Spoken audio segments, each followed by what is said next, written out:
All right, today we're going deep. We are jockeying into the incredible philosophical maze of Christopher Nolan's masterpiece, Inception. We're going to talk about the big, brain-bending ideas that make you question, well, everything. So let's just start with the biggest question the movie leaves us with. And I'm asking you. Because, seriously, if you can't be 100% sure you're awake at this very moment, what chance does a guy like Dom Cobb have?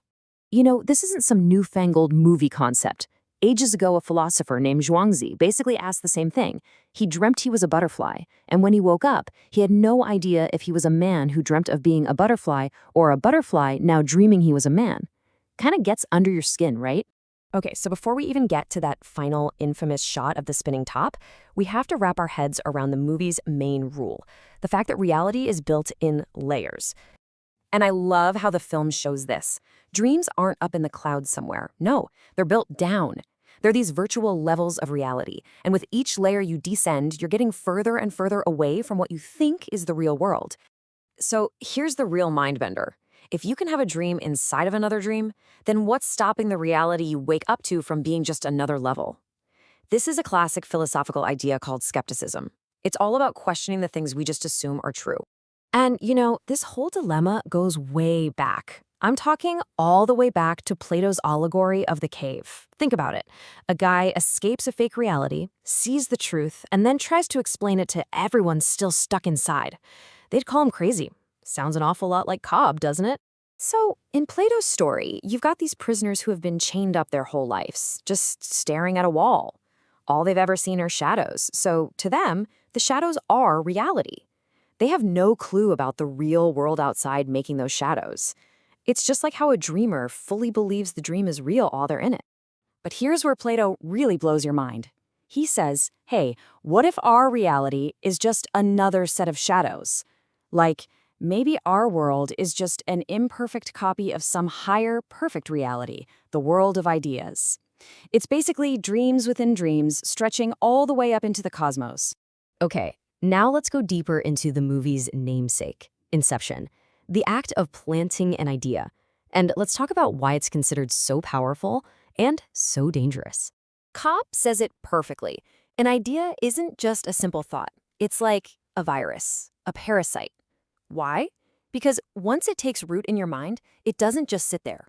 It grows, it spreads, and it can literally change your entire reality from the inside out. And that's exactly why it's so hard to do. See, extraction is easy. You're just taking something that's already there. But inception, planting a brand new idea, that's almost impossible. Because the human mind is smart. It knows when an idea isn't its own, it'll reject it like a foreign body unless you can plant it so deep that it feels like it came from you. The movie shows us that, in a way, we're literally made of our ideas. Just look at Cobb.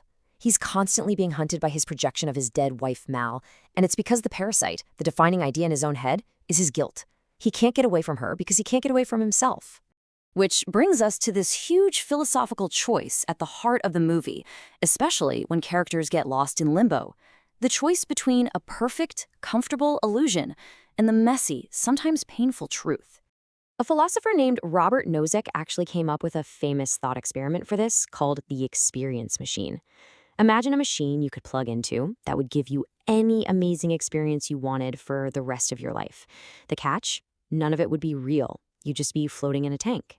So would you plug in? Nozick argued that most of us, if we really thought about it, would say no. And why is that? Well, because we don't just want to feel like we've climbed a mountain. We want to actually do it. We want to be brave or kind or creative, not just be a blob in a tank having nice feelings. We want something real. And yet, the movie shows us people who make the exact opposite choice.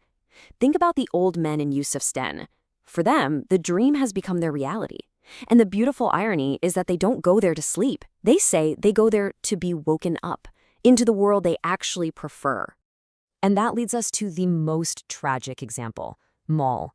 The idea that Cobb planted in her mind, your world is not real, it grew into a parasite that did something terrible.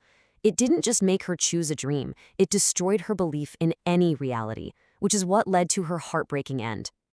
So now that we've been through all these layers of reality and ideas and choices, it's time. Let's give ourselves a kick and get back to the top level to finally talk about that ending. Okay, you know the scene. Cobb finally makes it home. He sees his kids. He puts his totem, the top, on the table to check if this is real. But before he sees if it falls, he runs to his children. And we see the top, still spinning, and then boom, cut to black. For over a decade, everyone's been debating, did it wobble, was it about to fall? But maybe that's the wrong question entirely. The real question the movie is asking us is this: does it even matter? What really matters is that Cobb has finally let go of his guilt. He's found peace. He got the one thing he wanted more than anything in the world: to be with his kids again. He chose to accept that moment as his reality, and in that choice, he found his catharsis. So you see, in the end, Inception isn't about whether a top falls over. It's a mirror. It turns the question right back on us. The real question isn't, is Cobb dreaming? The real question is, what ideas define your reality? What are the core beliefs, the parasites, that you've built your entire world on?